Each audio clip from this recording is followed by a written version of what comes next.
Hello সবাইকে, সবাই কেমন আছো? আশা করি ভালোই আছো।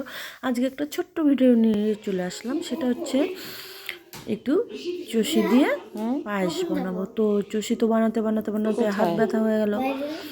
অনেকক্ষণ নিয়ে বসেছি, তো শেষেগুলো মোটো মোটাই হয়ে গেছে সবগুলো।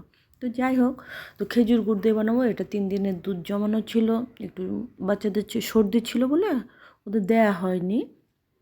তো সেই দুধটাই জমিয়ে জমিয়ে জাল করে তো আমি একটু এই খেজুরের গুড় দিয়ে চষি দিয়ে বানাবো। তো তোমরা পুরো ভিডিওটা দেখো, ছোট্ট ভিডিও, তো স্কিপ করো না। আর দেখো, যদি ভালো লাগে তাহলে লাইক শেয়ার সাবস্ক্রাইব করতে ভুলো না। আর কমেন্টস তো অবশ্যই করো। ঠান্ডার দিনে সবাই পিঠে পায়েস এই সমস্তই খায়, কিন্তু আমার বাচ্চারা একদম পিঠে খেতে চায় না। জানি না খাবে কি না। তো খেলে ওই ঝাল ঝাল পিঠে যে হয় সবজি, সেটাই একটু খায়। তো এটা বানালাম, যদি খায় খেজুর গুড় দিয়ে। তো এই যে আমার তোমার গিয়ে পায়েস হয়েই গেছে। তো অনেকক্ষণ লাগলো করতে।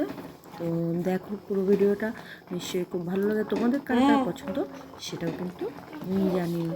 তো দাদা টিউশন গেল। আজকের জন্য এই ছোট্ট একটা ভিডিও তোমাদের জন্য আমি বানালাম। তো সবাই ভালো থেকো, জমে জমে পিঠে পায়েস খাও। সবাইকে অসংখ্য ধন্যবাদ। সবাই খুব ভালো থেকো। টাটা সবাইকে।